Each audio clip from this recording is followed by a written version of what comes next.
My Family Thinks I'm Crazy, a podcast where I, your host, try to give you some tips on how you can explain all this weird, wild, crazy conspiracy stuff to the people you love most. Because that's what I've been trying to do for the past 10 years with no success.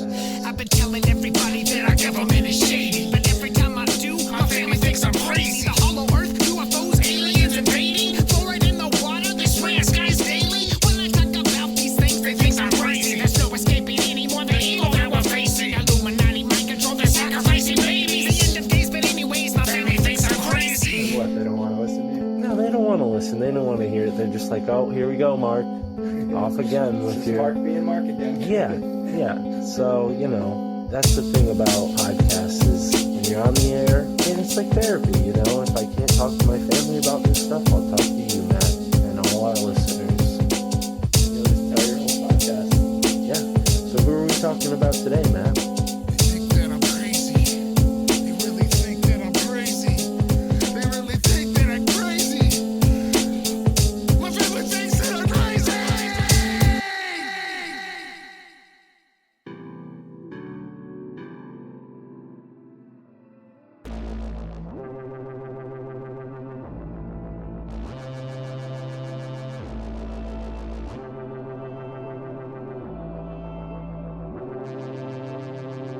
Earth's single largest mystery in terms of size is the Great Pyramids of Giza.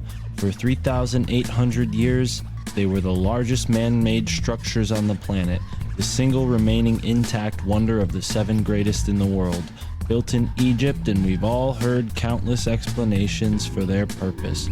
But have you ever coupled it with alchemy, the transmutation of base metals to gold? Could it be the pyramids at Giza are high-powered alchemical mega machines designed as structure and a device, function and form, a pyramidal monument and an astronomical time clock?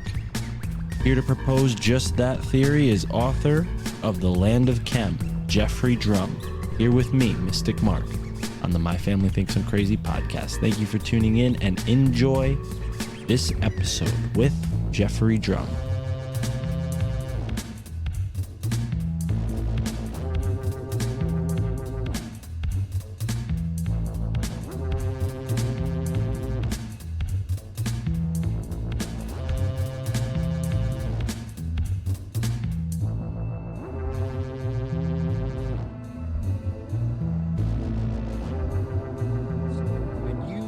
Put the stones on that machine, you can get a piece of metal, and this is what we do in the experiment, and the limestone will produce an electric discharge. So there's no electricity coming out of this machine. It's an electromagnetic energy field. However, when you put a piece of copper or any piece of metal or even your finger next to the limestone, it'll shock you, and it produces an electric discharge that comes out of the stone. However, with the granite and basalt, I believe it was the granite. Yeah, so the red granite does not discharge at all, which is a little bit counterintuitive because I expected the granite to produce a much stronger electric discharge. However, it's something called electromagnetic impedance, and there's nothing inside of limestone that prevents the flow of the electromagnetic energy from passing through the stone. However, with the granite, the red granite, there is crystalline quartz and metal inside of granite, and the electromagnetic energy gets trapped inside of the stone, preventing that discharge into the copper wire or into your finger or whatever it might be. They did that intentionally, and all of the geology that was utilized in the construction of these monuments was selected very intentionally, and it's utilized in different parts of the structure for different reasons.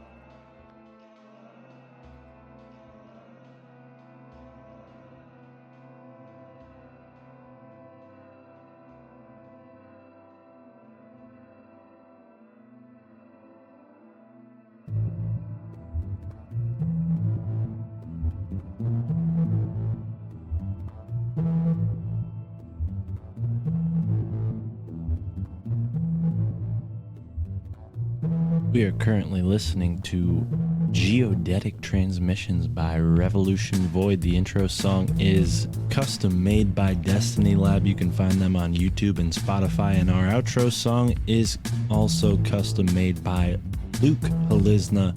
You can find him on the Free Music Archive or Patreon. Thank you for listening, folks. And I should say, in this episode, we do make mention of the video portion of the show. Geoffrey had a presentation for us with many different visuals, but I will say it isn't necessary. So if you can't watch the video, don't worry, you're not missing all that much. You can still enjoy the conversation nonetheless, but the visual aids are very helpful. Patreon.com or rockfin.com to see that video. Now, enjoy the episode. One last thing, big shout out to our newest Patreon supporters, Just Jess, Chandra, Shell, Dead World Radio, Zach M, Aaron C, Shannon Lynn Jones, and Lily D. I love you all, and I couldn't do the show without you.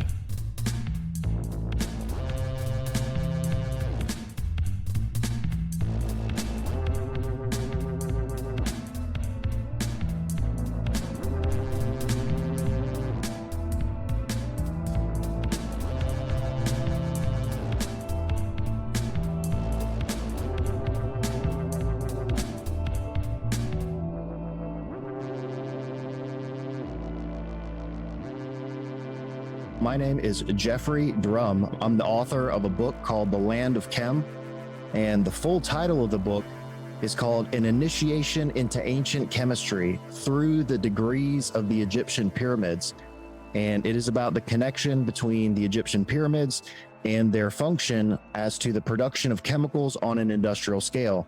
And myself, probably like a whole bunch of other people that got interested in Egypt at a young age, was watching Raiders of the Lost Ark with my dad, sitting on the couch. That was one of the first movies that I saw when I was a kid. And I kind of fell in love with the idea of traveling to Egypt and getting involved in all that kind of pseudo archaeology type stuff. Of course, I'm not professionally or academically qualified to consider myself an archaeologist or anything like that. I'm just an amateur researcher who happened to perhaps stumble across something very, very interesting in my research and travels to Egypt.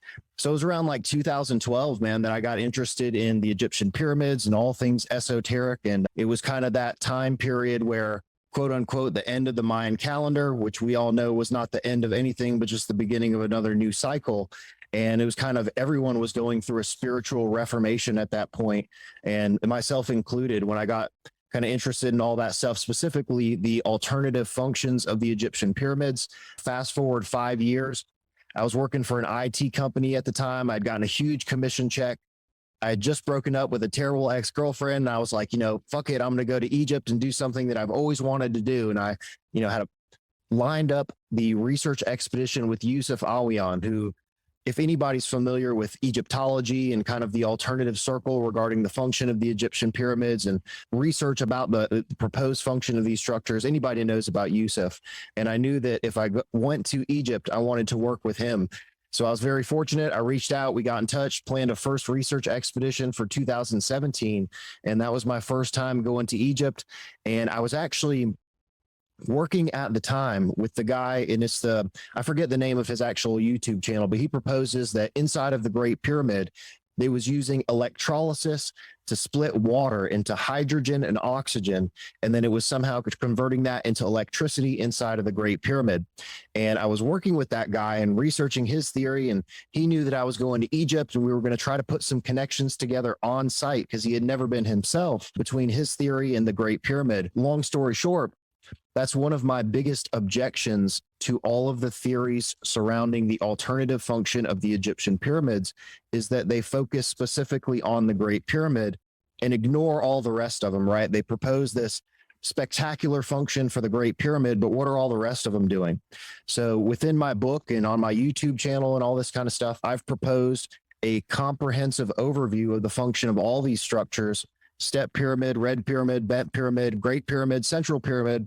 And there's also connections to the ancient passage chamber structures of Ireland, which trace back to the mound structures of North America, And I also go into that in my book, kind of the timeline of the progression of where all this stuff comes from.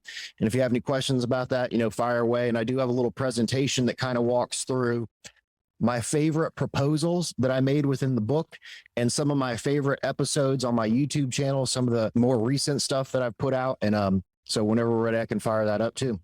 Yeah. And, I do have a couple questions. So when we hear the word chem and the word Khemet, right? The modern mind hears the word chem and immediately fills in that second suffix, right? With chemical, right? Ical, right? But Khemet is a place, at least known in the ancient world, where we would commonly refer to as Egypt, right? And you have a background, which maybe you briefly mentioned there, but can we elaborate on your particular area of study, what you went to school for? Because it connects to this idea that Khemet or chem maybe is the source word for what we now call chemistry. Right. So I actually don't have any academic qualifications in chemistry or otherwise.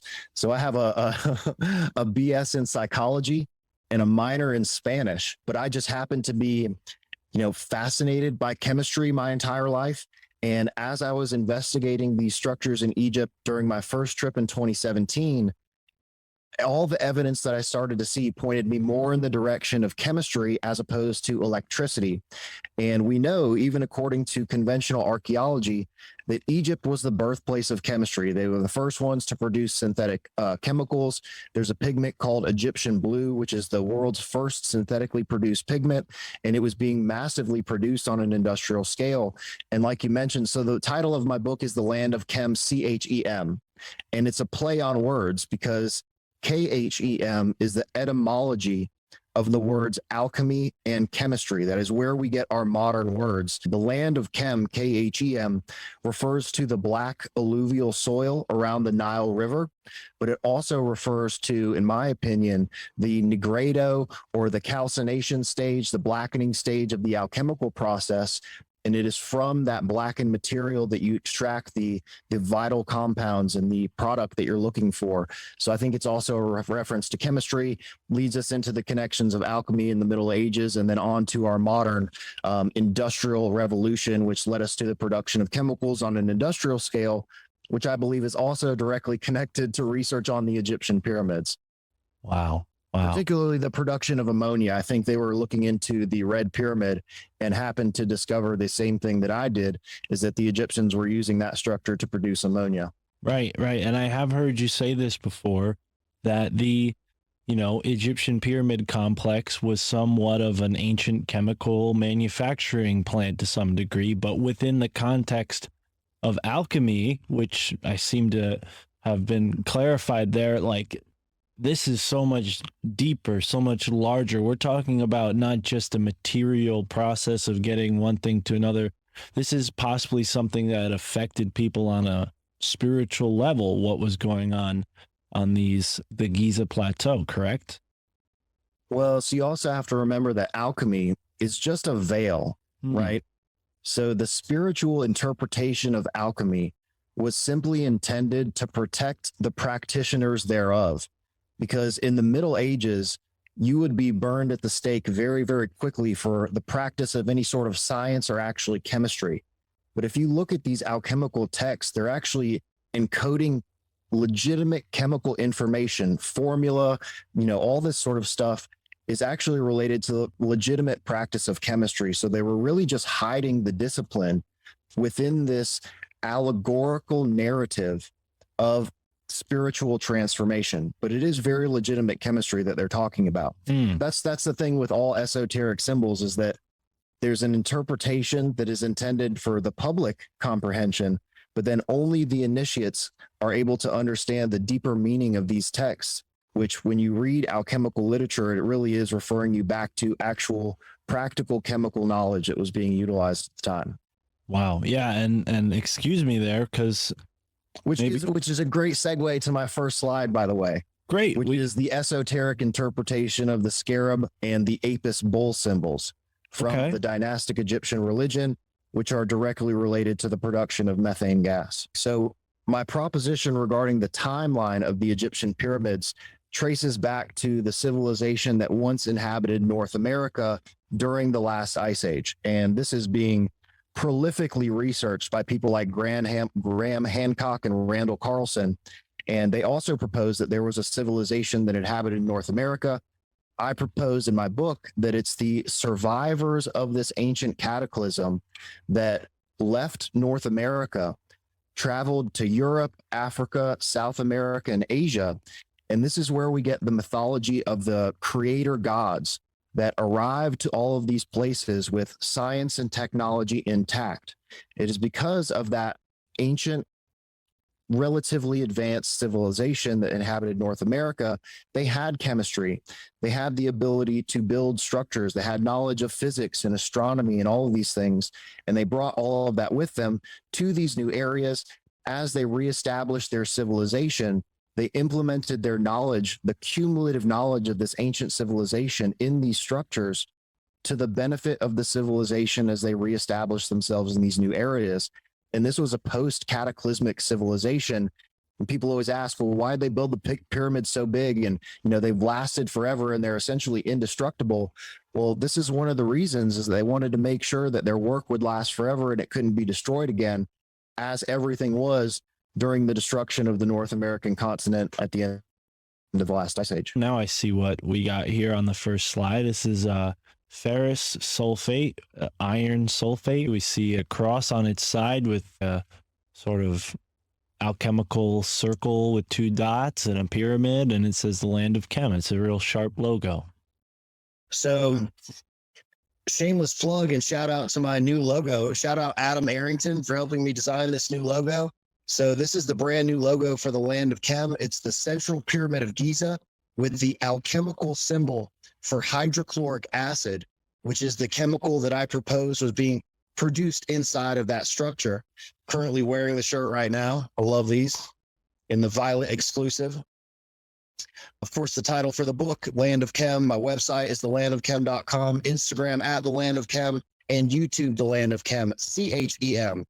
All right, so this is my most recent episode on my YouTube channel, and it discusses the proposition that there is an esoteric interpretation to the scarab and bull symbols that are directly related to the industrial scale production of methane inside of the step pyramid.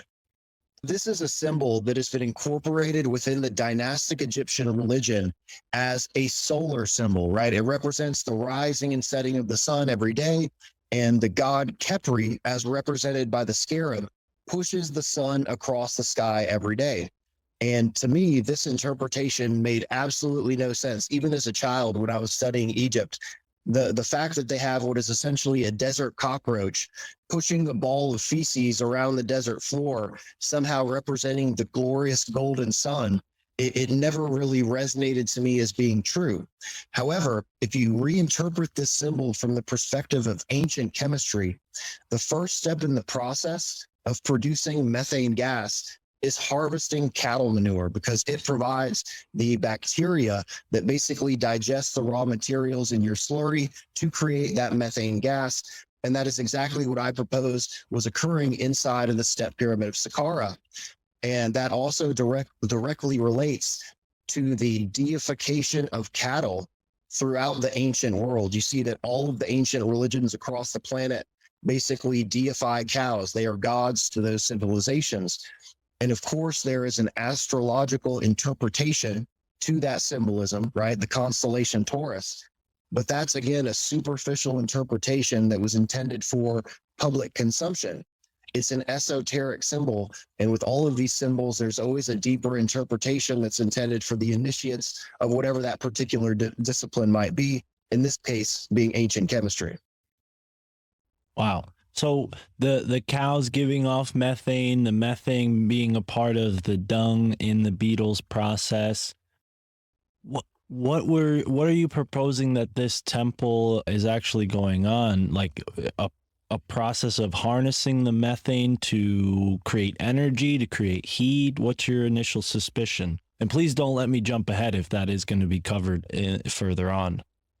Oh yeah, no, you're good. So basically there's a northern temple in the front of this structure. And I believe in those temples, they're either intended for production of the raw material that was being introduced into the structure or for harvesting of the product and collection of the product. And one of the first things that I saw when I was in Egypt, we visited a site called Abu Sir, and there's this huge red quartzite collection bowl and a conduit coming out from underneath the floor of the temple adjacent the pyramid. And you could literally see that there was a fluid pouring out of that conduit into the collection bowl. And you don't need that when you're right next to the Nile River for collection of water. You just go up to the river and collect the water. You don't need this elaborate mechanism for the collection of whatever the fluid was. And it's very clear that whatever they were collecting was fairly important because of the selection of the material used for the construction, right? You don't get exotic red quartzite from hundreds and hundreds of miles away and carve these elaborate collection bowls just to collect water. You can do very simple water channels to do that. So long story short, I was proposing that the chemical being produced in the adjacent pyramid was flowing underneath the temple and being collected there on site. And that's kind of what led me into investigating these pyramids from the perspective of chemistry. And then I went inside the red pyramid, saw all of the chemical staining and the smell of ammonia, which I'll get to later in the presentation. And everybody for decades and decades and decades has proposed that it's a result of the bats. But finally, we got a chemical analysis done of some samples that were taken from inside of the red pyramid. And this was done by a research organization called the Acida Project. And they took samples of this material back in 2010.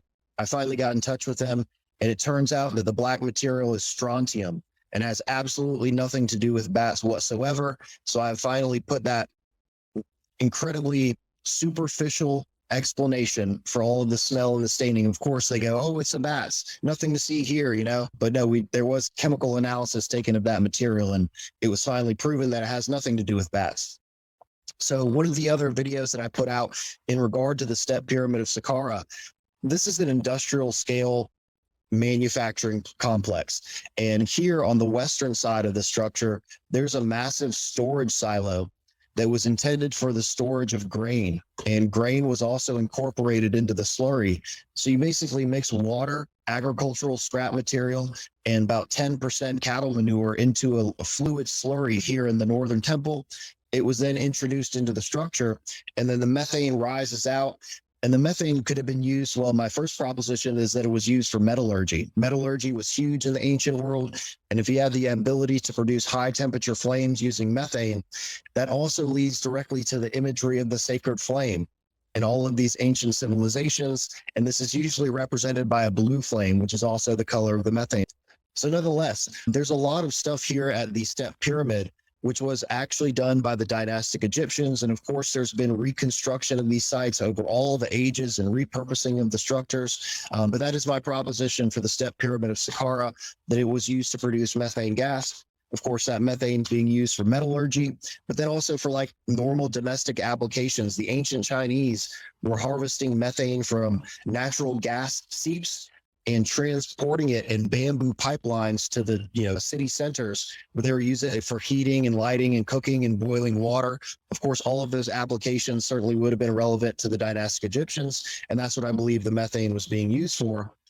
But then also for industrial purposes, methane is also the primary reactant in the production of ammonia, and that is the next reaction in the sequence is within the red pyramid of Dashur, which I have up here.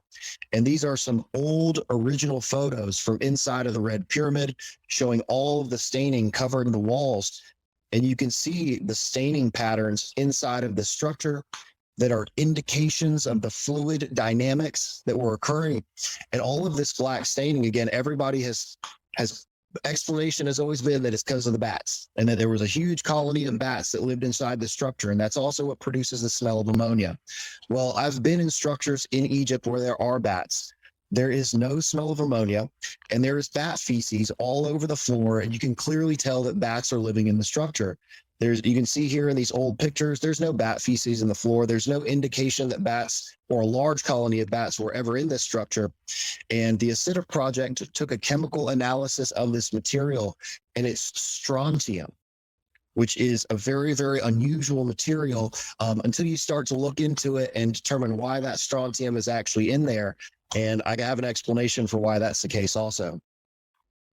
Yeah, please do tell us. And strontium, what is that generally used for in like modern day chemical applications? Is that like something that's generally used often, or is it a rarer element?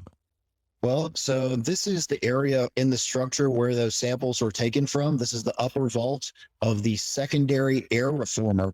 And so strontium is very similar to calcium, and limestone is calcium carbonate. Well, in special types of limestone, strontium can substitute the calcium in the limestone matrix. So this is regular limestone where the strontium has actually just replaced the calcium.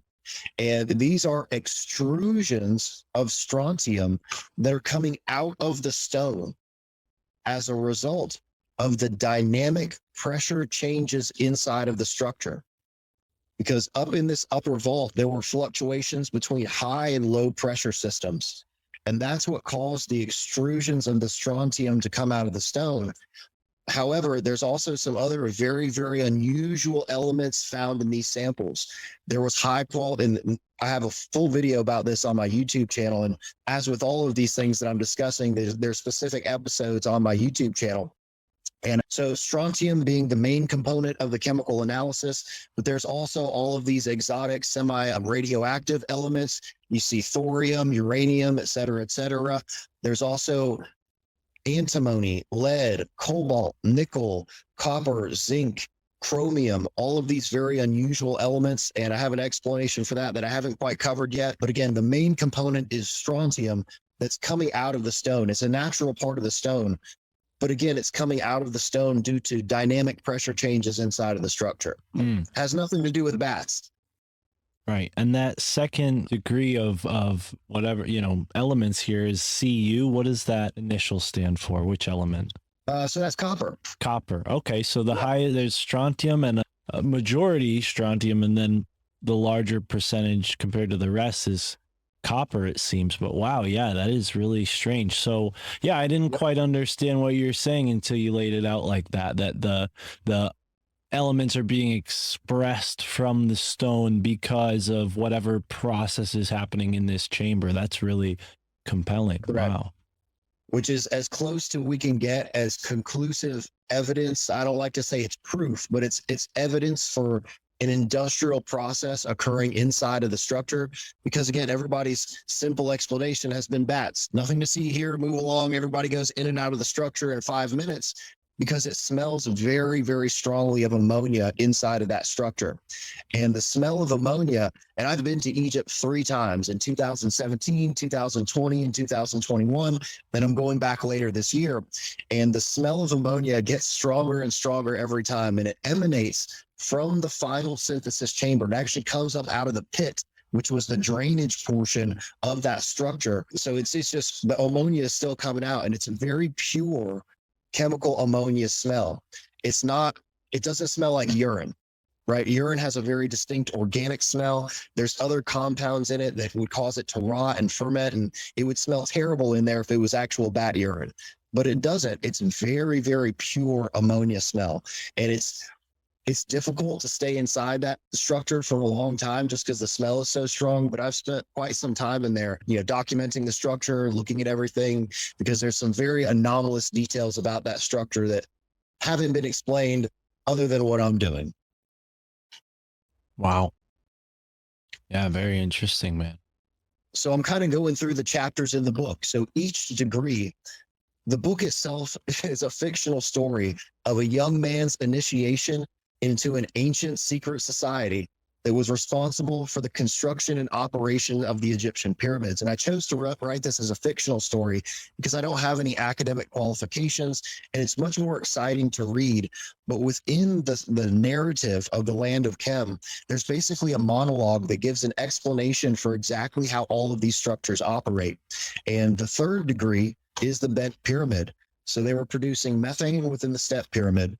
The methane was being converted into ammonia in the red pyramid. And then the ammonia was being converted into the bent pyramid, which if you could throw a rock far enough from the red pyramid, you could hit the bent pyramid. It's right next to it. And that is also the case with our modern industrial process, is that you have your ammonia production facility, and then you have your solid fertilizer manufacturing facility, whether it's urea or ammonium bicarbonate. Originally in the book, I proposed that it's ammonium bicarbonate, but the process gets more sophisticated. I'm writing a second book. So the first book, again, is called An Initiation for a reason, because it's the most simple details of the operation of this structure.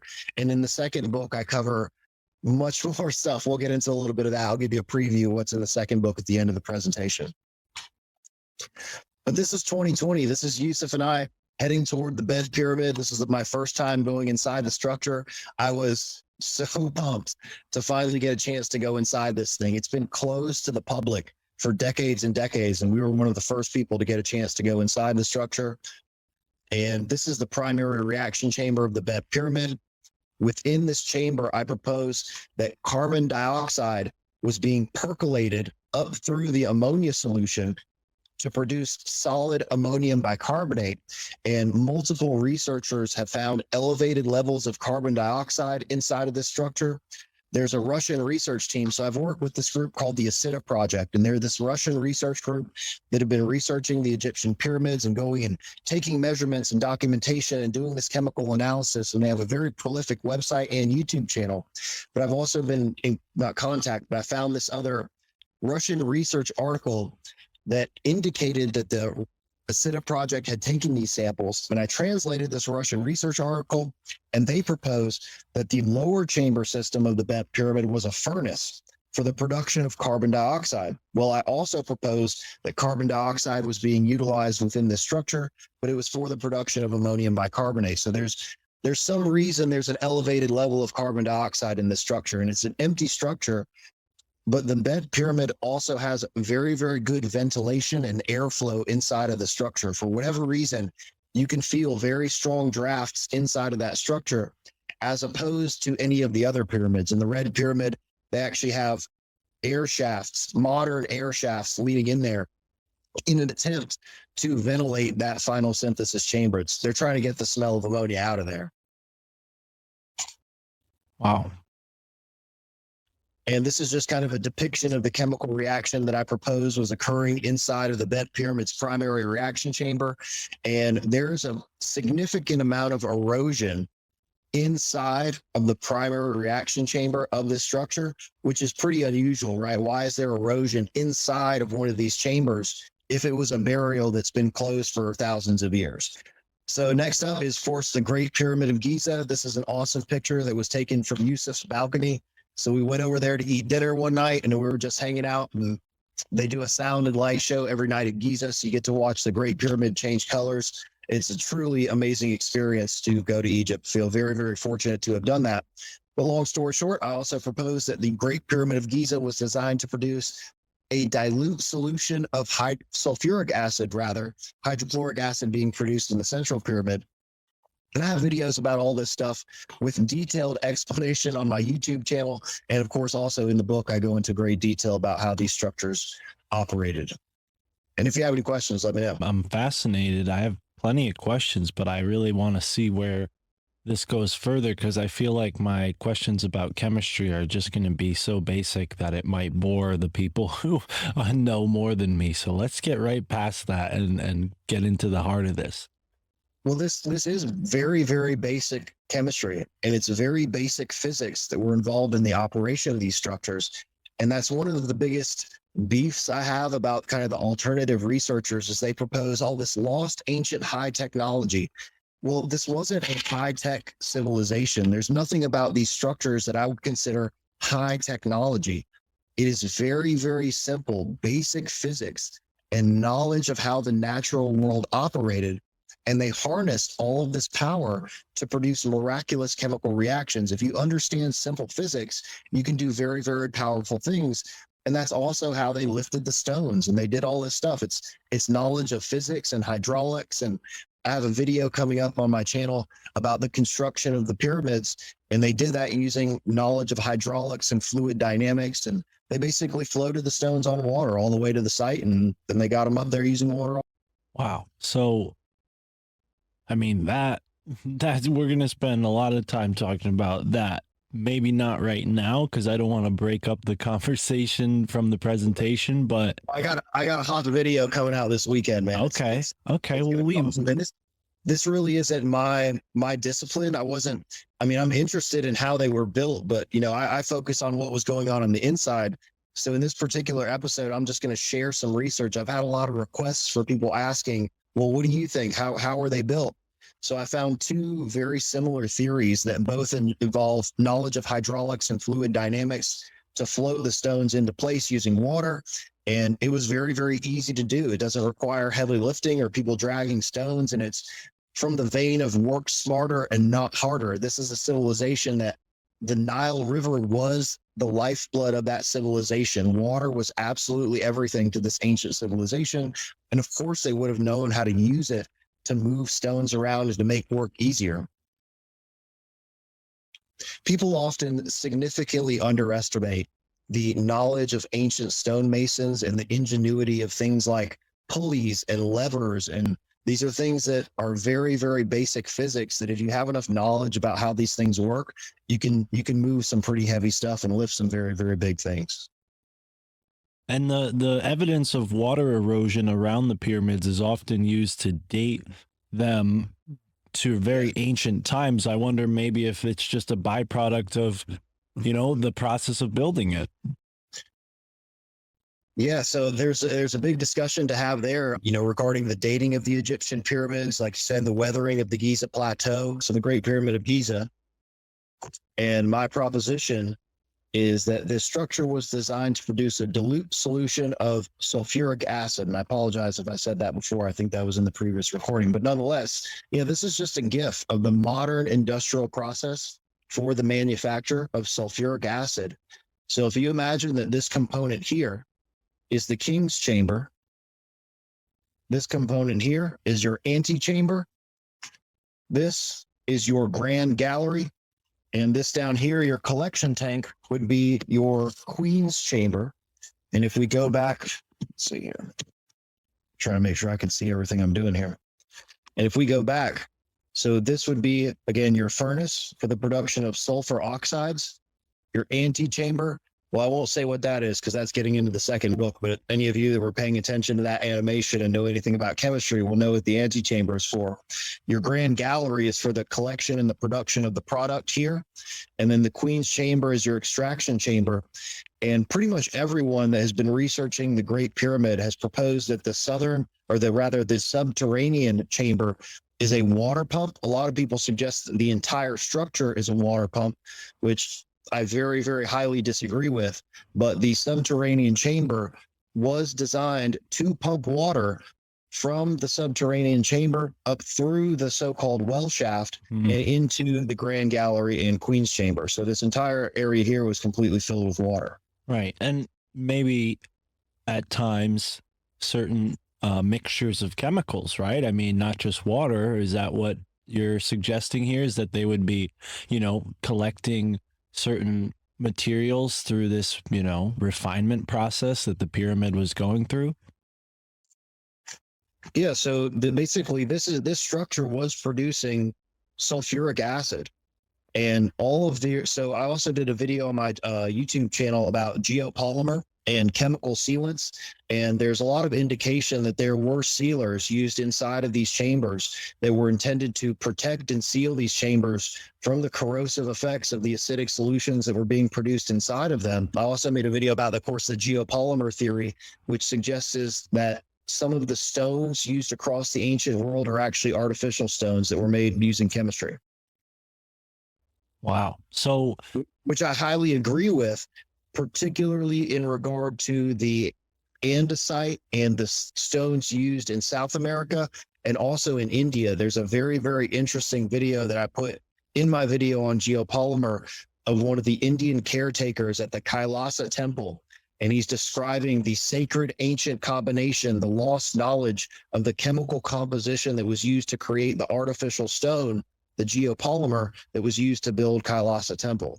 Wow. So sulfuric acid possibly would be helping create this geopolymer somehow, and then they would take that mixture and set it and in a mold, and then over time it would harden into this extremely dense stone that it seems to be like so perfectly fit together that you can't even slip a piece of paper in between individual stones. So always think metallurgy. When it comes to the ancient world, the production of metals was the most important thing that they were doing, particularly the rendering of gold. And you can't, so some of the samples of the gold found in South America are like 99.999% pure. And it's impossible to get that purity of gold by smelting process. You have to use chemical refinement to produce high quality, very high purity gold. And you do that using acids.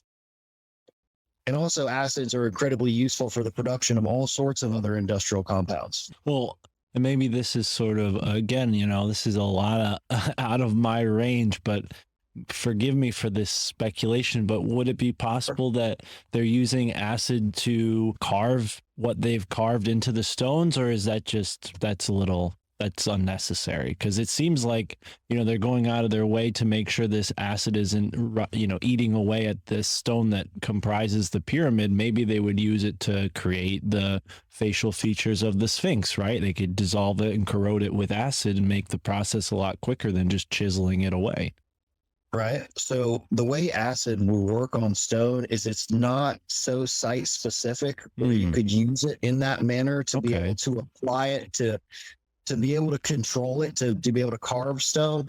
So again, this goes back to the ancient stonemasons, people that were raised from birth in the craft of carving and moving stone. And this was not only an art, but a lifestyle for these individuals. And they were incredibly talented and gifted at that. So I think they were, again, people ask how they carved the ancient stone. I mean, if you're raised from birth to carve stone, it gets pretty easy to do. Not easy, but they have the knowledge of how to do it. So again, acid doesn't really work in a controllable manner where I think it could be implemented for the carving of stone, but it's certainly tons of other applications for it. Okay. And again, I'm just throwing things out there and seeing what sticks. But I love the conversation, man. I'm incredibly fascinated by propositions about the ancient world because I think there is some sort of misinterpretation of what our ancient history is like. I don't think we have the full story, particularly where we go back to prior to 10,000 BC. Again, you see things like Göbekli Tepe and all of these discoveries that keep pushing the timeline back further and further. And there clearly was a civilization that predated the conventional. All civilization starts at 3000 BC, and there's nothing that came before it except for cavemen and farmers. I very much disagree with that. Well, and to consider that this was making gold or a part of a process to create this really high percentage of gold, that would explain why there's all these robbers that come around to these sites. Maybe they've heard legends of what these places were actually about, and we're like, hey, let's go see if there's any gold still kicking around. And I've also heard, maybe this is right or wrong, please correct me, that there was a point in time where the pyramids were covered in gold or had the appearance of shining from some sort of material that was like glazed over the outsides of it.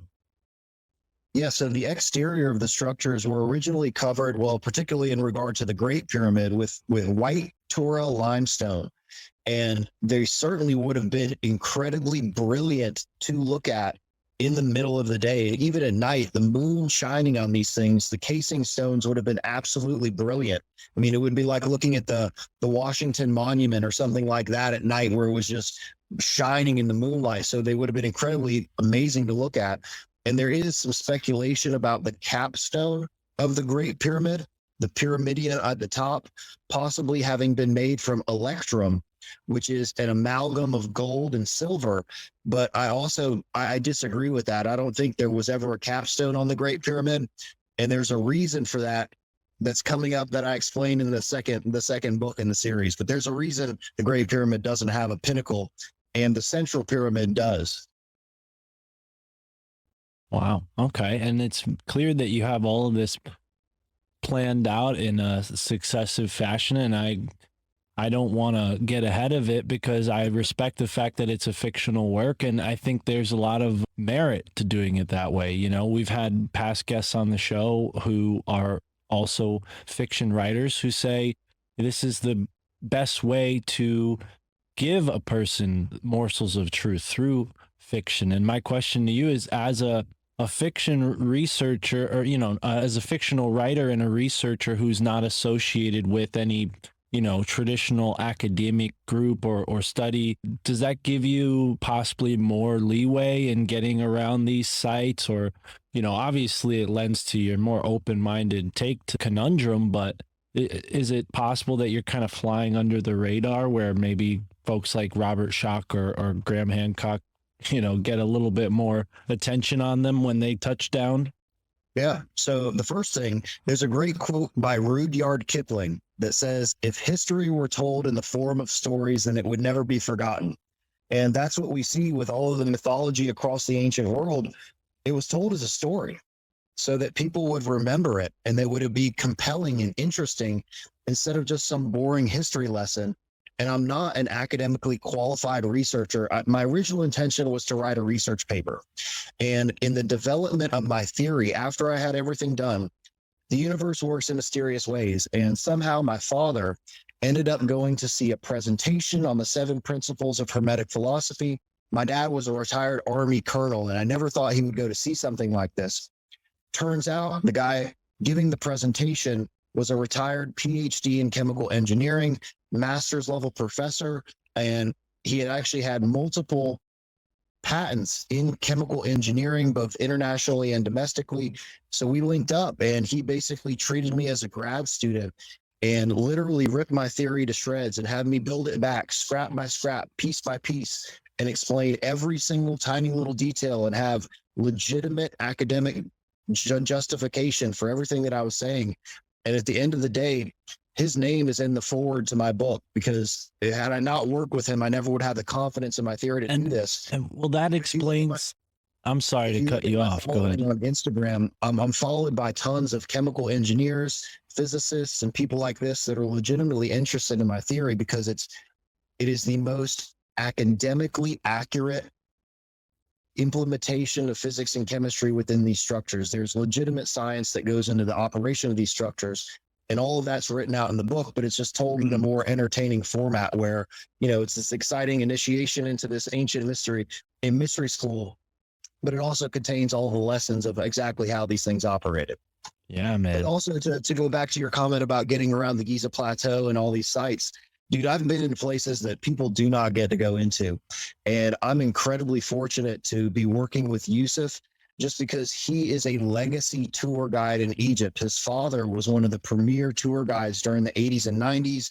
He worked with representatives from the American government and was like the tour guide in Egypt. And now his son Yusuf is doing tours on his own. So Yusuf can get us into everything. And, you know, there's these other researchers that go around, you know, with the Indiana Jones, they put the hat on and the whip and they're going around and they're blah, blah, blah, this, that, and the other in the sites and trying to do research. Well, dude, that does not fly in Egypt.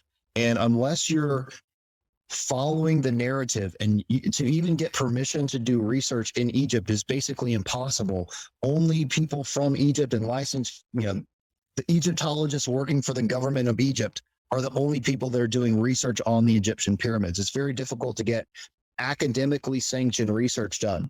That being said, look at the Asita project, which just happened to be able to go inside one of these things, scrape off some samples and do chemical analysis.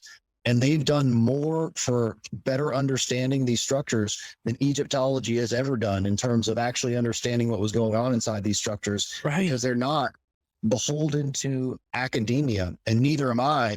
You know, and I think, of course, you can also use some fictional license too to talk about things that I can't necessarily prove. I'll never be able to conclusively, quote unquote, prove my theory.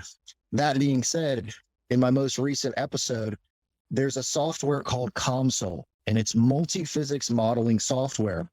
And in this software, you can demonstrate fluid dynamics and compression and heat changes and all of these sort of things within 3D CAD models.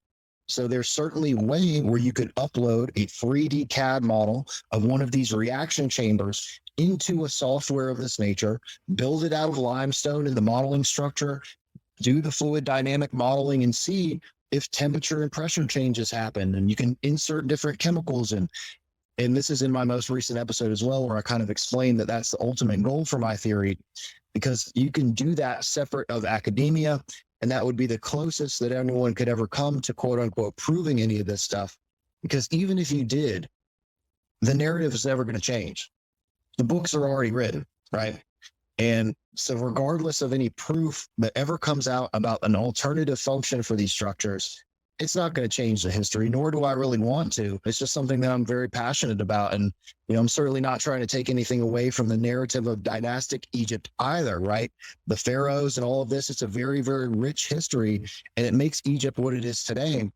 I just think that there's a civilization that, not even a different civilization, but just the pre-dynastic Egyptian civilization. And there's tons of evidence that this does exist. If you look at the pottery, the most ancient pottery in Egypt is the most sophisticated. And that is an indication that these items are heirlooms from a pre-existing culture. Right. And if you look at artifacts like the steel of Menes, the Narmer palette, it talks about the reunification of Upper and Lower Egypt, suggesting that there was an original civilization where that was together. They had separated into Upper and Lower Egypt, and they were reunified at one point. And even the conventional dynastic Egyptian religion talks about the civilization going back much further to the time of the Zep Tepi, the time of the ancient gods. So there's certainly evidence that there was a pre-dynastic Egyptian civilization that I propose built these things. Wow, man. Yeah. And I kind of got way off track. No, it's fine. And I was waiting in the wings to compliment you, because I misspoke at the beginning of our conversation and assumed that, an academic pedigree, but hey, you kind of do, and you just explained it. And I think it shows how, much rigor, scientific rigor that you put into your work. And, I'm sure that this gentleman who is, has that academic reputation definitely helped a lot, but you don't need that. And especially considering, you don't need the I should clarify, you don't need the permission of some, stiffs in some university to make a breakthrough. And we see that, this is my opinion, not Geoffrey Drumm's. We see that in the Egyptologists' sort of modus operandi of, what seems like political motivation rather than actual scientific investigation or even historical investigation. They have a very political motive to keep the story of Egypt as they tell it the way it is. And that, to me, explains why they're so tight-lipped and closed about who gets to see what over there. Oh, yeah. So I can tell you something pretty interesting about traveling to Egypt. When you go to Egypt, you have to have a licensed Egyptologist guide with you at all of the sites. So basically, I hire Yusuf, and he hires all the licensed guides and the security and the transportation and all that stuff, because Yusuf gets us into all the private access stuff. He knows everybody. He's a coordinator, takes us out to dinner, coordinates the meals and the transportation and all that stuff. Plus, he's a super amazing guy to work with, and it's just an absolute pleasure to go over there and be able to work with him and do this kind of stuff. But the licensed Egyptologist guides are not allowed to go inside the structures, because there are so many anomalous, inexplicable details inside of those things that if people start asking questions when they go inside there, there's absolutely no way for them to explain it. Right.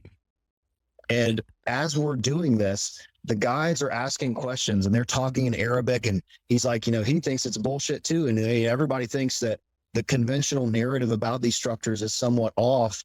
And, the more that those guides, the more time they spend with Yusuf, the more they start coming around. And we toured with this old guy, Professor Muhammad, a couple years ago. And he's a guy who's in his 60s or 70s, who was trained as a classical professor in Egyptology, a guy who lives his life according to the dynastic Egyptians. But in all of our conversations, he's like, dude, there has to be something more to these structures. And I remember when we were in the Lahoun Oasis, I was drawing pictures and diagrams of the Red Pyramid. and basically showing how it was working, drawing it in the sand. And they were like, look at who you become, you're like, you are the guy, and it was a very, very cool experience. And he was like, I can picture it working in my mind, seeing your drawings in the sand.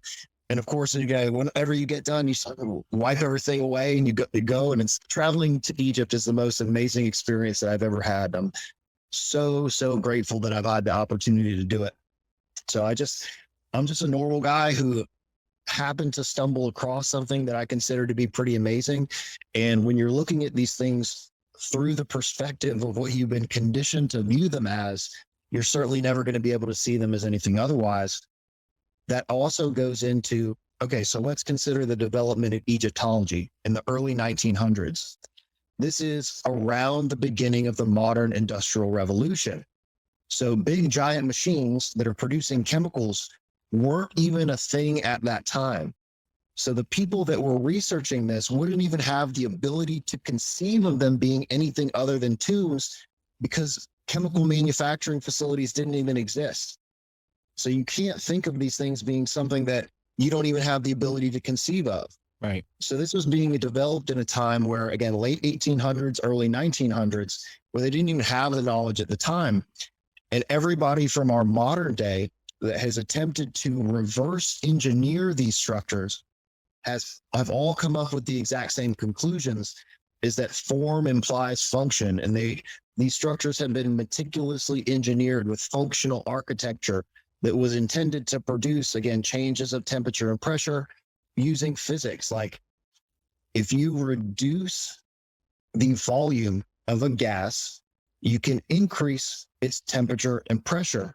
And that's exactly what they were doing inside of the Red Pyramid to facilitate chemical reactions, using water insoluble gases and water as your compression mechanism. It's essentially a plunger inside of the Red Pyramid.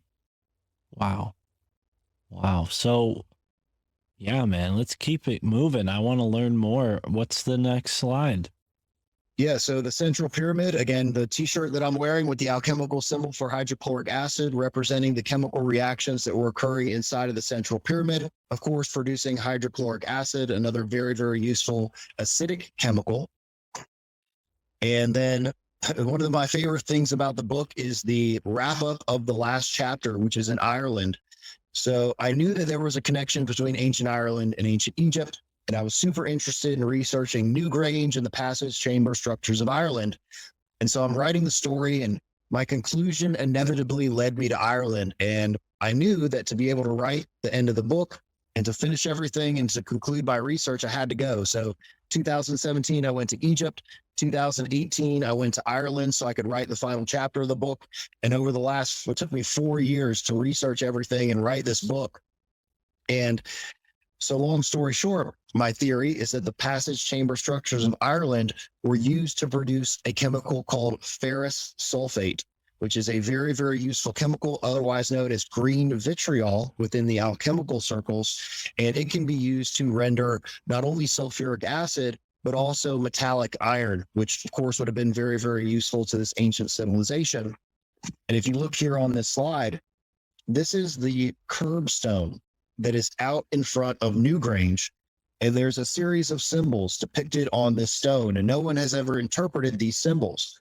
Well, this is a rudimentary chemical reaction that is a literal instruction manual for the chemical reaction that was occurring inside of the structure. These symbols down here represent flowing water moving into the structure. This represents air moving into the passage chamber system. This triple spiral symbol represents moist airflow circulating inside the chamber, which produces an oxidation reaction to the marcasite that was inside of here, inevitably transforming it into ferrous sulfate. Wow, which is the diamond-shaped squares on the left side of this? Yeah, so wow. on the left side here, there are 3 basins inside of this structure. And these 3 diamond shapes represent those 3 basins filled with your initial reactant. And here on the right, this is the crystalline transformed product that is being rendered from the process. Okay, wow, all right. And this diagram on this stone probably has some sort of, misappropriated spiritual whatever. But when you have the knowledge of, chemistry, and you can see these symbols lining up in this series, I mean, really, it couldn't be an accident, right? I mean, look at that. And I mean, when it comes to this place itself, can you explain like what this structure looks like to the outside observers? Because this is an audio podcast, so we do have people listening. And the pyramids, everyone knows what the pyramids look like, but this is a lot different. We have somewhat of it kind of reminds me of what we have here in New England. Maybe it's just the way the picture is. Yeah, like a stone mound. Well, that's exactly what it is, and that's part of my theory and the proposition of the timeline of these things.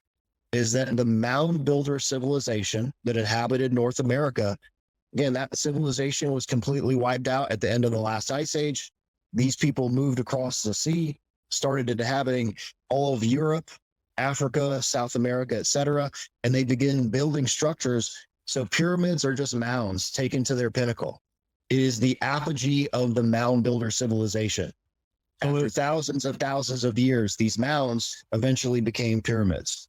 Okay, I see what you're suggesting. So North America was the origin, and they spread out from North America. Correct. Wow, okay. So for your audio listeners, this is a diagram of Newgrange, Right. which is in Ireland. And all of these structures are these big, giant stone and earth mounds with these long passages that lead into the structure. And there's a central vault that opens up when you get into the middle of the mound, and it has 3 chambers flanking that central vault. So it's very unusual to go inside Newgrange, and the tour guides at the site have absolutely no explanation whatsoever for those symbols, nor do they attempt to provide one. And of course, there's some people that suggest it's astrological related, and the most conventional explanation is just art or quote unquote magic symbols. That's another proposition that I make within the book, that ancient magic is actually the practice of chemistry. So if you are not initiated into the science of chemistry, and you have no idea what chemistry is, if you're watching somebody pour one liquid into another liquid and all of a sudden solid compounds start coming out, a precipitation reaction, or you pour one clear liquid into another clear liquid and it turns black or blue or red, right? The story from the Bible of Jesus transforming water into wine, right? It's chemical reaction. Absolutely. These stories are stories of chemical reactions. And when you consider in the modern context, like what we consider like this idea of like the mad scientist in his laboratory, it rhymes perfectly with our imagery and the archetype of the wizard in a laboratory, or an alchemist in a laboratory. It's all the same thing. It's just, the technology advanced enough is indistinguishable from magic to a culture that's, not as advanced as the culture that is creating this technology. So yeah, man, I'm with you 100%. And I think with go ahead. I was just going to say, that's one of my favorite videos that I've done, is the connection between ancient magic, alchemy, and the Egyptian pyramids. And it's all, so again, there's all sorts of fascinating chemical reactions that you can do that to somebody that has no idea what it is, you would be a sorcerer or a wizard. Right.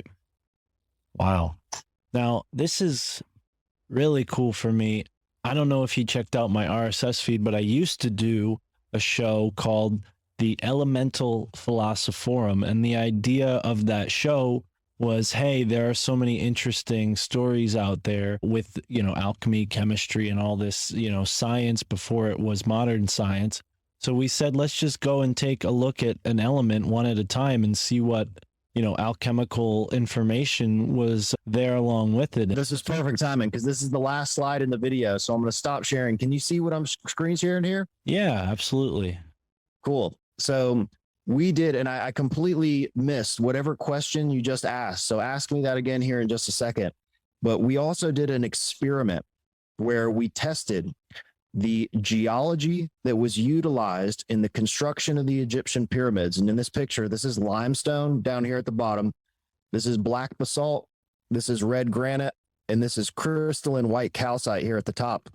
And this is a reconstruction of something called the Jed pillar. And this machine down here at the bottom produces an electromagnetic energy field. And this is a little preview of what's coming up in the second book. And there are some very interesting effects when you place these stones that were used in the construction of these monuments in proximity to the electromagnetic energy field being generated by this machine. And I believe it's episode 33 on my YouTube channel about the results of this experiment. Wow. Wow. And if you could, is that And like shameless plug, new merch drop, www.thelandofkhemet.com. right on? I've Yeah. got some fire new t-shirts on there. I'm so excited about these new designs and tons of new colors with the OG logo, which is the red pyramid with the ammonia molecule inside the structure. And then, of course, books are available on the website, limited first edition print copies. And I can go ahead and stop this presentation now, and we can just chat for a minute. But the Land of Chem, YouTube, Instagram, etc., the Land of CHEM. Again, that play on words with the original name of Egypt. Wow. Yeah, man. Strange, weird stuff for sure. I'm wondering, can we touch on some of those things you covered in episode 100%. 33? Let's get into it. I mean, what are some, and you mentioned something else earlier that struck a chord too, is the magical connection to chemistry. That was kind of what I was beating around the bush of a question to earlier while you disconnected. But yeah, I'd love to learn more about that or just hear your thoughts on that subject. Yeah, so when you put the machines or the stones on that machine, rather, you can get a piece of metal, and this is what we do in the experiment. And the limestone will produce an electric discharge. So there's no electricity coming out of this machine. It's an electromagnetic energy field. However, when you put a piece of copper or any piece of metal or even your finger next to the limestone, it'll shock you, and it produces an electric discharge that comes out of the stone. However, with the granite and basalt, I believe it was the granite. Yeah, so the red granite does not discharge at all, which is a little bit counterintuitive because I expected the granite to produce a much stronger electric discharge. However, it's something called electromagnetic impedance. And there's nothing inside of limestone that prevents the flow of the electromagnetic energy from passing through the stone. However, with the granite, the red granite, there is crystalline quartz and metal inside of granite.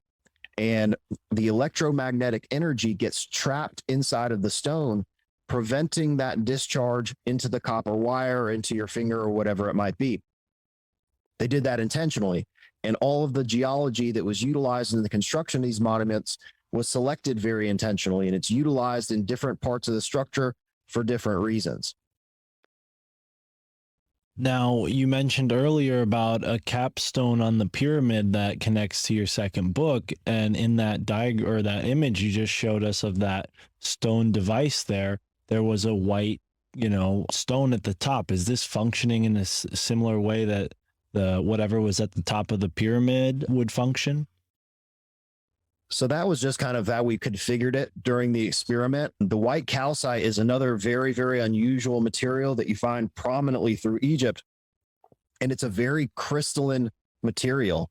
And that white calcite doesn't produce a discharge either because all of the energy is getting trapped in the crystalline material. I'm wondering, the arrangement of the stones in the pyramid, they're configured in a way to oscillate this electromagnetic energy through the various layers, right? So you have one that's conducting, one that's kind of buffering, but I'm going to assume that the charge Smart dude. makes it through to the, the next, through the series of levels, right? What's happening with this, Yeah, so you're on the right track. I'm not going to spoil the secrets quite yet because again, that's that stuff that's within the second book. Okay. But it's not specifically related to electricity. There's something else that's going on that they were very, very talented engineers. Let me say that. And there's some amazing engineering that went into these structures. And it also goes back into, like I was saying, like the ley lines in Connecticut and the ley lines that connect all of the ancient structures across the planet.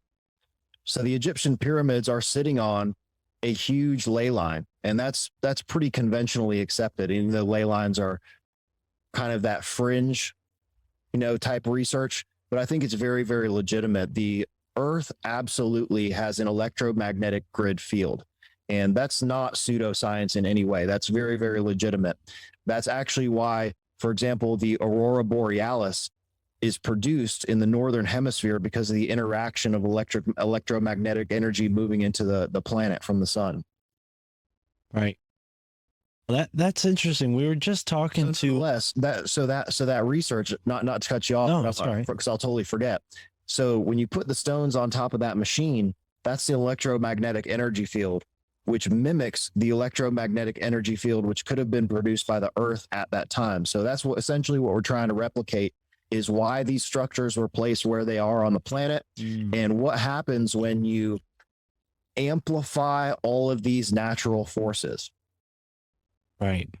Well, I mean, it's definitely a question that connects to so many areas, because as you laid it out with the ley lines, no pun intended, those are connected to not just the pyramids, but almost every megalithic site to some degree has an arrangement in proximity to other sites. So it's clear that whoever built these had a very bird's eye perspective. Yeah, well, and very, yeah, exactly, a total knowledge, it seems. And I wonder, is it just because of the long amount of time that's passed that we don't see the same? Because like you mentioned, the pyramids are kind of like the antithesis of this development of this technology through time. So they started with the mounds and it evolved into pyramids. Are there any remnants that are here in North America that would, show this same correlation to a chemical process going on? And, are they harder to find because of the sheer amount of time that's passed since? Yeah. So unfortunately in North America, I mean, you have to imagine that the North American continent was completely covered by an ice sheet, right? And at the end of the last ice age, they proposed that a meteor or a comet struck that ice sheet, massive global flooding coming from Canada, and essentially all of North America would have been completely flooded, rooted out. That's what Graham Hancock and Randall Carlson are proposing caused some of the geological features in North America. So if there was any evidence of the connection between these two things, other than the mounds that we see, which are certainly very similar to the mound structures all across Europe, there certainly could have been pyramids or proto-pyramid type structures in North America. A lot of that stuff was most likely destroyed.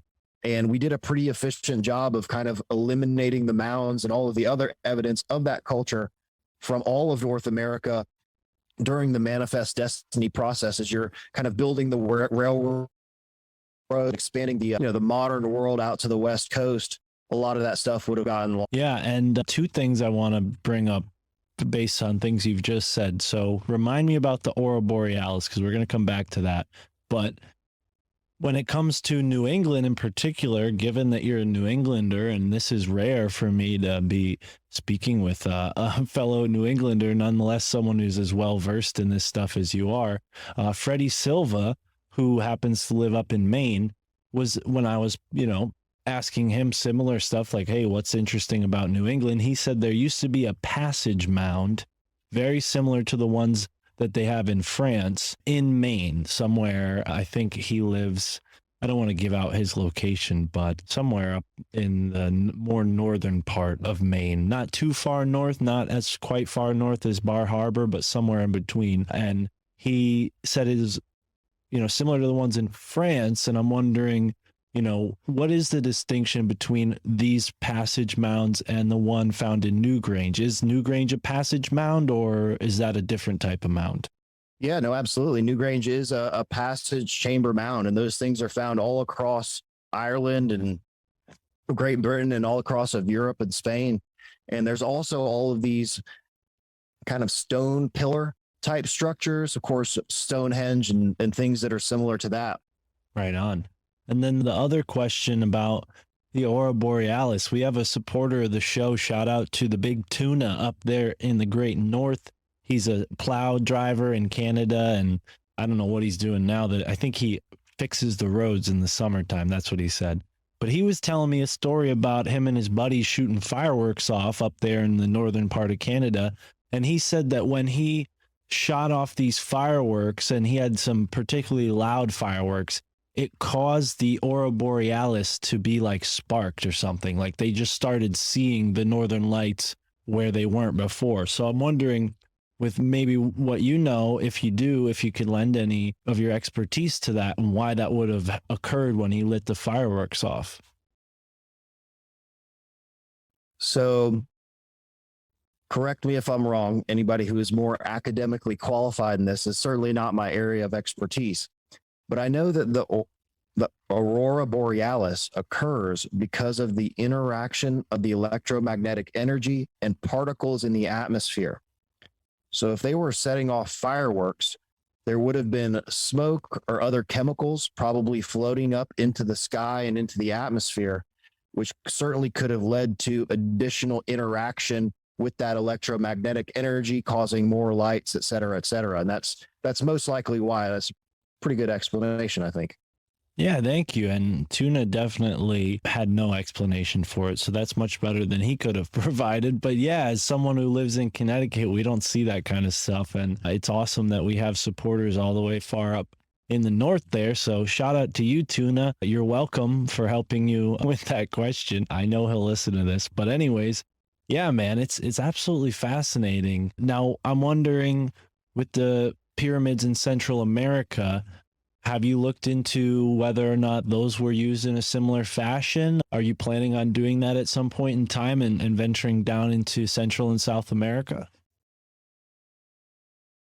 Oh, yeah, absolutely. So God willing, I'll have a long life of traveling across the planet and researching the ancient structures across the globe. And, there's certainly some very interesting stuff in South America and all across Asia and Europe. And so Teotihuacan, for example, people talk about the river of Mercury that perhaps once flowed underneath the Teotihuacan pyramid.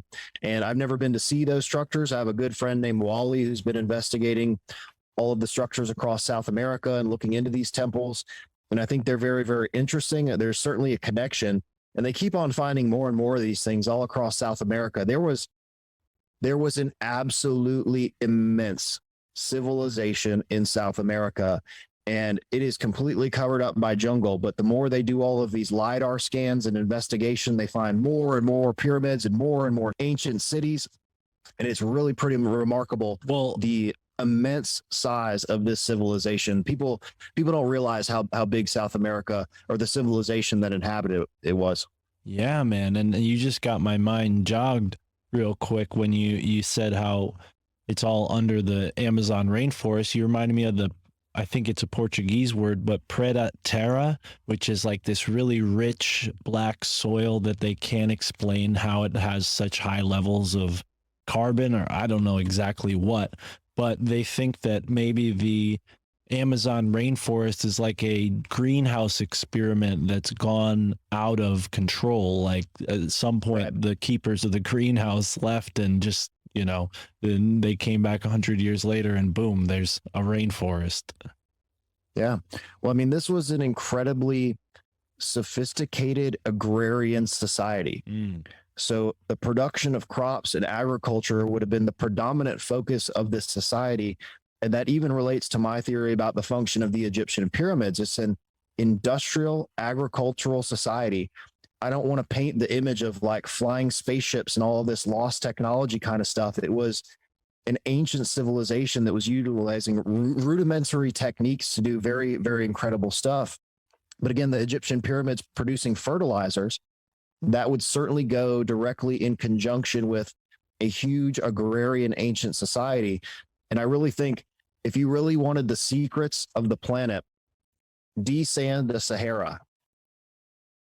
Wow. Yeah.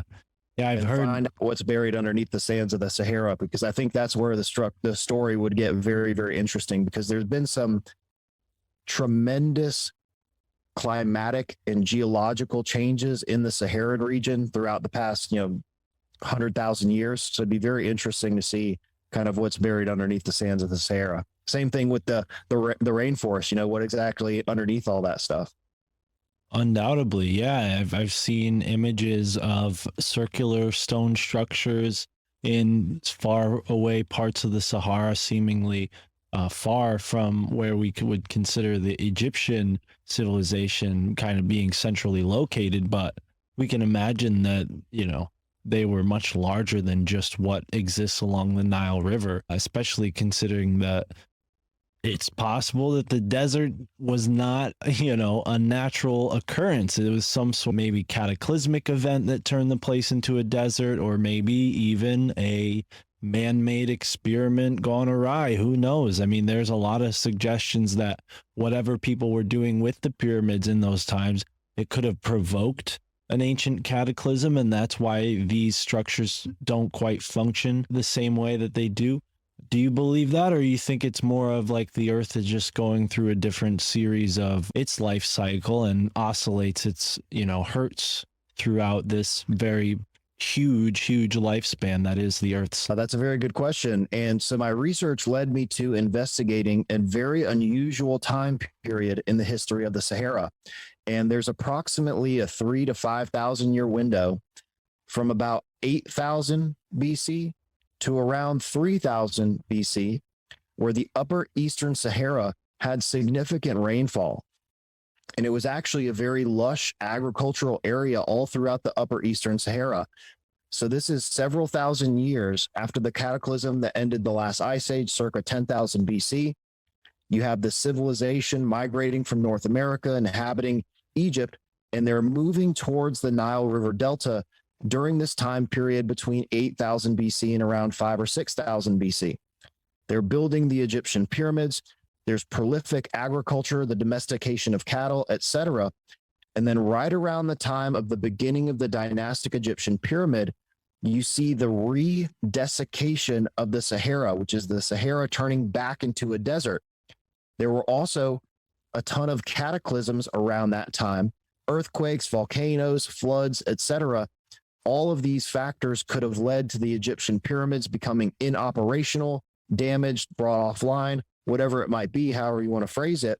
And then that also coincides with the beginning of the dynastic Egyptian civilization, because everybody was moving from this large agricultural area that had been spread out back to the area around the Nile River. And that's exactly what was indicated by the Narmer Palette. The reunification of Upper and Lower Egypt is when that civilization came back together because of the desiccation of the Sahara. It turned back into a desert. They couldn't live out there anymore. So they came back around the Nile River, and that became the dynastic Egyptian civilization starting around 3000 BC, 2500 BC. At that time, they just found these structures, the pyramids already existing, and they just went in, refurbished them, reconstructed them, and repurposed them for the burials that we see now used by the dynastic Egyptians. And then also, as the dynastic Egyptian civilization grew along, they also started replicating these pyramids and building smaller things that certainly were intended for burials. As you see on the Giza Plateau, there are these 3 immense pyramids, but they also have much smaller, much simpler satellite pyramids that do not appear to me to have a function, and they also don't appear to me to be built during the same time period as the big pyramids themselves. There's a big difference between the engineering, the masonry, the geology, the construction of the big pyramids, and then the smaller ones that don't have sophisticated internal components, etc. They're basically just a hole in the ground with a pyramid on top of it. Right.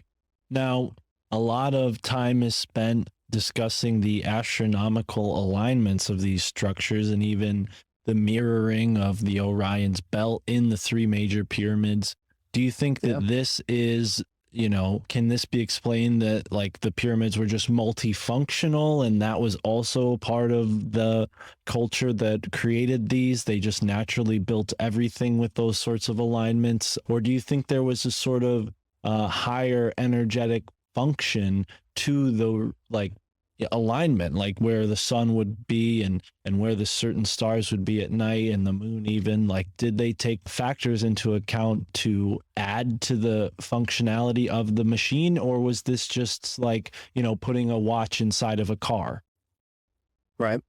So the Egyptian pyramids, generally speaking, I believe, are encyclopedias built into stone.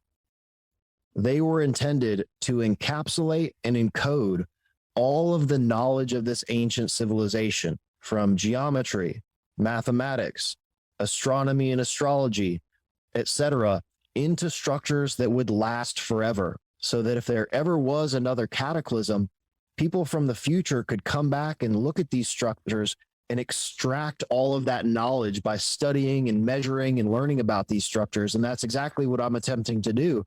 So they put indications of physics and chemistry inside of these structures. They were functional, but on the outside, the measurements and the proportions, of course, all indicate knowledge of sacred geometry, of sophisticated mathematical ratios, etc.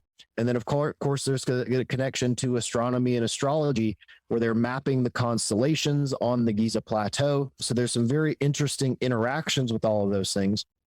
And then, of course, remember that the alchemists were attempting to incorporate the forces of the planets and the natural forces of the world to enhance the production of their chemicals.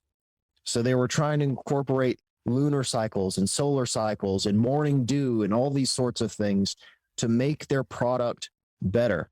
And that certainly could have been a potential implementation of all of those additional things within the Egyptian pyramids. Wow, man. Yeah. And this is, I mean, there are so many angles we can take on this, but we only have so much time here. Thank you, brother. This has been so much fun. I mean, Oh, dude, thank you so much for having me on. I hope I didn't ramble too much. No. I sincerely apologize about the technical difficulties too, but No. we can patch it all together into something good. Yeah, no, don't worry about that at all. I'll do just fine. But please tell the audience where they can go and check out your videos and keep up with your work, so they can, learn some of the things that we left out here that's going to be in the second book. And I, of course, would love to have you back on when that second book is out, after I've read it, of course. And then we'll, maybe have a more in-depth conversation on some of the things that we left out here today when they're, less fresh, we'll say. Yeah, absolutely. So there's a ton of details. I mean, we're literally just scratching the surface of what these structures are truly capable of. And there's such a big story to be told. And again, that's kind of why I wrote this as a fictional book, is because I wanted to paint the bigger picture. And I didn't just want to write some boring research paper that absolutely nobody would pay attention to, because I'm not an academically qualified researcher. I have no reason to write a research paper. So I wrote something that would be fun and that I could also present. So my YouTube channel is just intended rather, to present ancillary materials, diagrams, videos, animations, and we have all of these amazing animations that have been in the work. I have an animation of the function of the red pyramid, an animation of the function of the step pyramid. All of those are on my YouTube channel. So again, it's helping to bring the story of what these structures truly were to life. And again, that's why I wrote the book. So yeah, my handle is on Instagram at the Land of Chem, CHEM. My YouTube website, all the same, thelandofchem.com. YouTube is the Land of Chem. Dude, this was awesome, Mark. Again, I hope I didn't ramble too much. And I just appreciate you having me on, brother.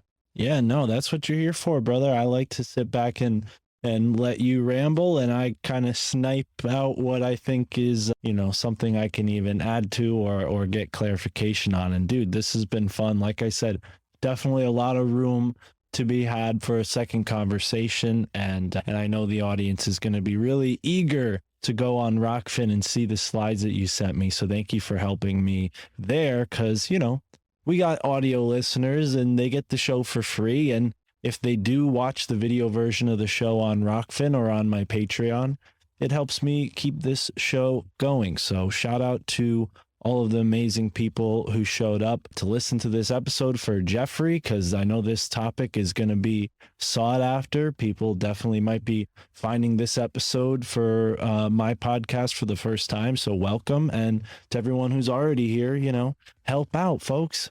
Got to keep this show on the road. We got to keep Geoffrey Drumm doing the research. So go buy his book, check out his YouTube channel, follow, subscribe, and give us a 5-star rating while you're at it, and enjoy the moment wherever you are in the now.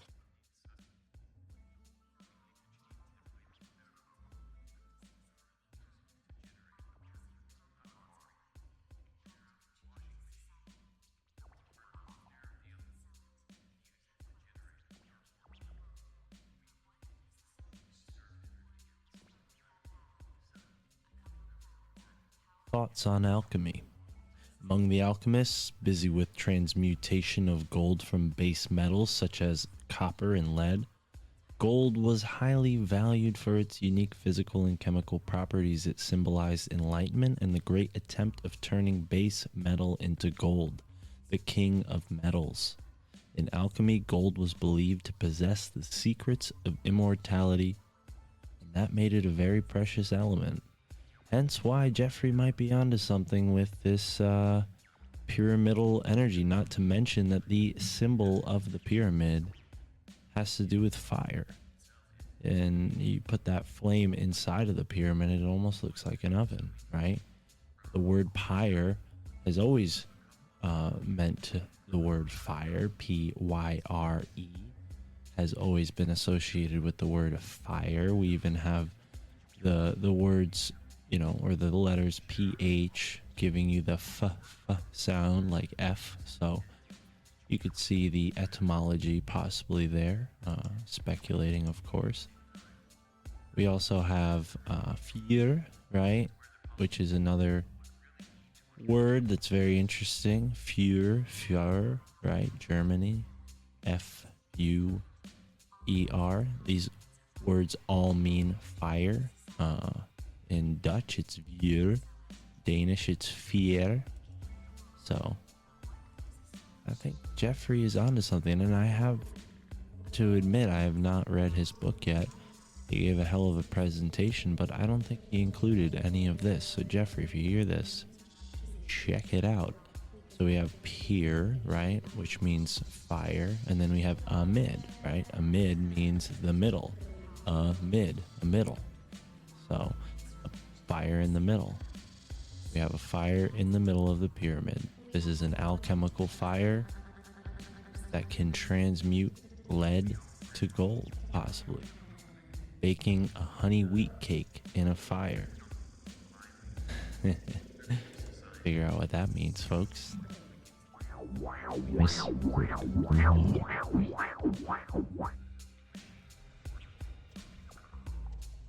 All right, ladies and gentlemen, and that is the episode with Geoffrey Drumm. And wow, what an interesting conversation. A little rocky. The connection jumped about back and forth all over the place.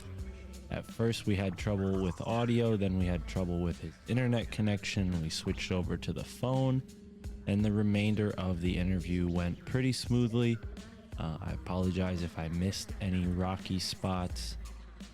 You know, I can only work with what the guest gives me, and unfortunately, brilliant people, they're spending their resources on traveling to amazing places like Egypt and whatnot, and you gotta cut them some slack, give them a break. You know, I'm sure Geoffrey has a lot going on, so one day he'll get a better microphone or whatever it is that was a problem. This conversation happened so long ago from now when I'm recording this outro that it's hard to remember exactly what it was. But I will say Jeff is a cool guy. It was a pleasure talking to him, a pleasure meeting him. He's a fellow CT son of CT, son of Connecticut. Hopefully we'll do an in-person tour with him one day, maybe tour some of the ancient sites here in New England as he suggested. I would love to do that. I would love to get down to Lancaster County, get down to the Susquehanna River with Mike Wan this summer. It's only a matter of time, it's only a matter of money, and the more support we get from folks like you, the faster we'll be able to get down there. So if you can spare some change, help me fill my gas tank, help me ensure that we'll be able to eat on our journey south into Pennsylvania. May or may not happen, but I do know for sure that I will be at the Dojo of Comedy in Morris Plains, New Jersey on the weekend of the 15th and possibly the 16th. I don't think I'll be at the Saturday night show, but I will be at the Friday night show. I will be in Morris Plains, New Jersey. So if you'd like to come see Sam Tripoli perform comedy, hit me up on Instagram. Let me know you'll be there. Yeah, got a lot going on this summer. We have the synchro mystic exploration of the ever expanding now. the first edition. That's right, the first edition. It is a guidebook now. You can download a PDF copy, or if you wait, you can get a physical copy. And the best way to secure that is to send us a donation, and I will send you the PDF downloadable file as soon as it's finished. Look forward to that. And get in now while it's hot. If you donate more than $5, I will make sure that you get access to the PDF. After that, there will be a price. Probably be about $15. We'll see. But either way, I'm excited about it. It'll be my first published work. Tara is helping me write it. Her and I are basically encapsulating the essence of our synchro-mystic exploration of the ever-expanding now in guidebook form, so you can take it and use it in your life. Whatever you do, whether you want to go on a driving tour, whether you go on a walking tour, bicycle tour, boat tour, if you're in a city, rural area, in a forest, in a suburb, it really doesn't matter where you are. You can engage with the now in a interesting, intriguing, and reality warping sort of way. And this guidebook aims to help you do that. And that's about it. You know, you can go check that out when it's ready. It'll surely be plastered all over Instagram, Telegram, and all the other places. So stay in touch with us there. Support us on Patreon and Rockfin to access all the bonus content. We got a new episode of Illuminati Confirmed coming out very shortly, and a bunch of great episodes coming out real soon. Isaac Weisup, Nick Hinton, Nathan Lee, Miller Foster. Who else do we got? We got Danny Katz, Yogi Zorananda joining us again for a third time. Aaron C. from We Talk About Dead People. I'm just giving away all the guests that are coming out, and so many more after that. So thank you folks for being here. Really appreciate you supporting this show. Like I said, a one-time donation does help us keep this show going. A monthly donation is incredibly helpful. But at the end of the day, I appreciate your time and I appreciate your talent. If you're a talented person, send us some art, send us some music. We'll use it in the show. And of course, appreciate your time. Come on now, listening to the show, taking time out of your day. Check out this amazing series, set, anthology even, of episodes. None exactly the same, all unique in themselves, and all featuring yours truly, Mystic Mark. And with that, I'm signing off. Have a great moment wherever you are. I'm fucking peeking right now. Wait, I'm peeking through the curtain. Cells out of service, can't reach me on the circuit. I'm peeking through the curtain. Nothing is for certain, but I feel it like a purpose. Wait, I'm peeking through the curtain. Hardly feeling like a person, but the vibes are perfect. I'm peeking through the curtain. Nothing is for certain, but I feel it like a purpose. Wait, my third eye's open and my chakras flowing. All 7 channels in my spirit's floating. Knowledge feeling deeper than the ocean. It's the eightfold path in the sacred lotus. I'm peeking, flipping through Akashic records. My ego's decomposing like a leopard. I'm Edgar Casey on some levitation, so it's zero hesitation as I jump into the spaceship. I'm weary from faking like a earthling, while skyfish dip and dive above the earth circling. I'm spiraling, sacred geometry, studying my old selves like it's anthropology. Honestly, feeling like life's a comedy, as big a game as a paper run economy. I've been playing safe, but safest for the weak of heart. Wait, I'm peeking, tearing everything apart. Wait, I'm peeking through the curtain. Cells out of service, can't reach me on the circuit. I'm peeking through the curtain. Nothing is for certain, but I feel it like a purpose. Wait, I'm peeking through the curtain. Hardly feeling like a person, but the vibes are perfect. I'm peeking through the curtain. Nothing is for certain, but I feel it like a purpose. Wait, I'm beta testing old theta frequencies. I lay to rest the ego and the frequent themes that keep me seeing life inside a box. Small minds kick rocks, Pandora, let's talk. I might need a suture for this rift in space. I might stay and see how Lucifer's fruit tastes. I'm hungry for knowledge and hungry for infinite. And every time I'm peeking, I can see it for an instant. I'm peeking through the curtain at the crowd. Sheep's in their seats and the wolves on the prowl. Zeitgeist, spirit form, walking through the aisles. Consumerism living in their vacant smiles. Now I'm peeking through the curtain at the sky. I ain't even gotta try, gaining wisdom on the fly. I'm touching base with things I can't explain. Gods without names on a different plane. Wait, I'm peeking through the curtain. Cells out of service can't reach me on the circuit. I'm peeking through the curtain. Nothing is for certain, but I feel it like a purpose. Wait, I'm peeking through the curtain. Hardly feeling like a person, but the vibes are perfect. I'm peeking through the curtain. Nothing is for certain, but I feel it like a purpose. Wait, I'm peeking through the curtain. Cells out of service can't reach me on the circuit. I'm peeking through the curtain. Nothing is for certain, but I feel it like a purpose. Wait, I'm peeking through the curtain. Hardly feeling like a person, but the vibes are perfect. I'm peeking through the curtain. Nothing is for certain, but I feel it like a purpose. Wait.